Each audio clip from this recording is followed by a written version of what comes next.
right, digital asset investor put out this tweet, and I wanted to share this one with you guys. He says, there are only 2 companies in my lifetime that I am aware of that have a stated goal of creating a global reserve currency. PayPal, which their VCs altered the path, and 2, Ripple. This is once in a lifetime stuff. XRP, to quote the movie Jerry Maguire, they had me at global reserve. And I put out a video today. This is the main difference between XRP and literally every other digital asset, cryptocurrency, whatever you want to call it. This is the main difference between XRP and the whole rest of the space, is that Ripple is the only company besides PayPal that has come into this financial space, into this currency war that is taking place that Peter Thiel is about to talk about, that has openly stated that they wanted to create a world reserve currency.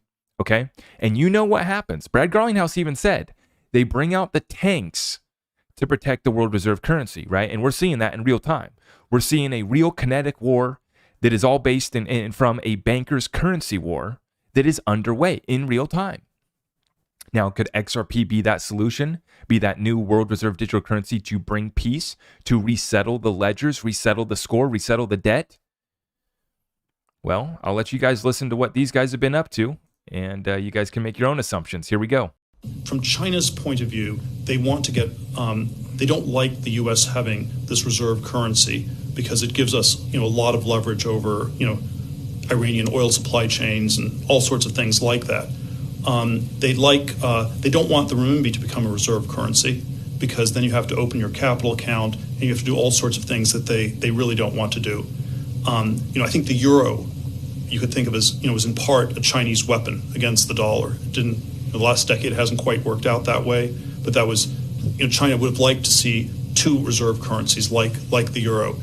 And, even though I'm sort of a pro-crypto, pro-Bitcoin maximalist person, I do wonder whether at this point Bitcoin is also should also be thought in part as a Chinese financial weapon against the U.S., where it threatens fiat money, but it especially threatens the U.S. dollar, and China wants to do things to weaken it. So it's sort of China is long Bitcoin, and perhaps from a geopolitical perspective, the U.S. should be a little bit be asking some tougher questions about exactly how that works.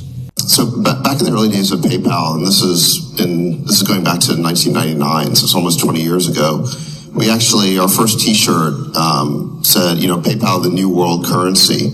And so there was this idea that we were going to create this new global currency.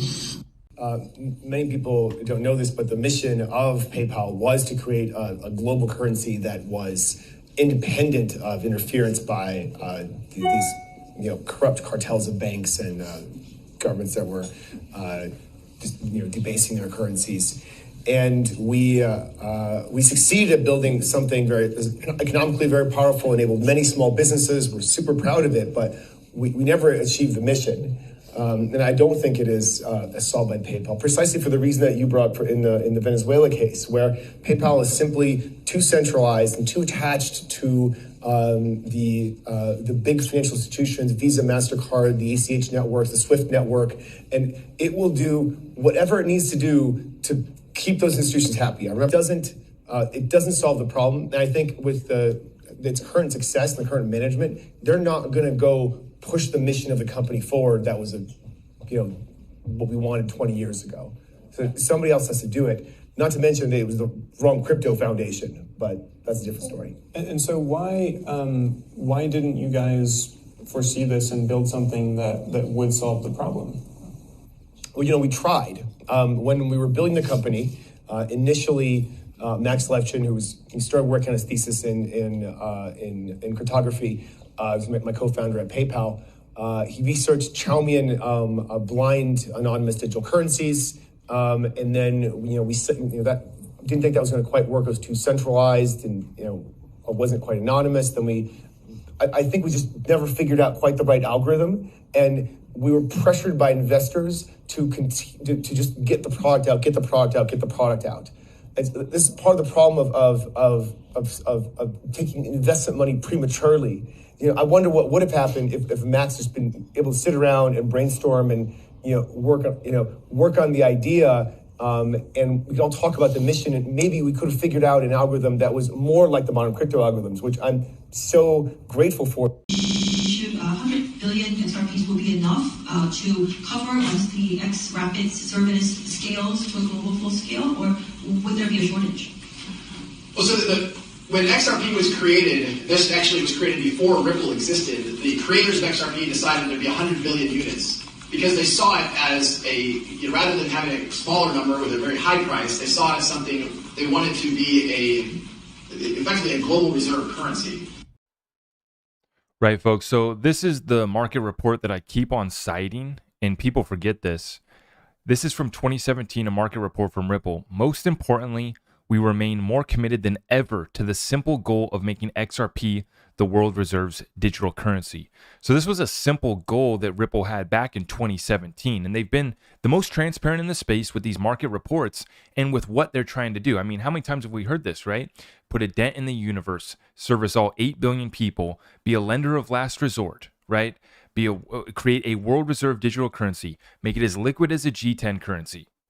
Right? And you just heard Brad on stage there acknowledging why they created 100 billion tokens from the very beginning is because they saw it more as a world reserve currency than they did a store of value like gold with a limited or a scarce supply. They saw it more like a currency where you would need more of a supply, and they obviously made it efficient to handle large amounts of payments, right? The efficiency of the XRP ledger is undeniable. No downtime in the last decade.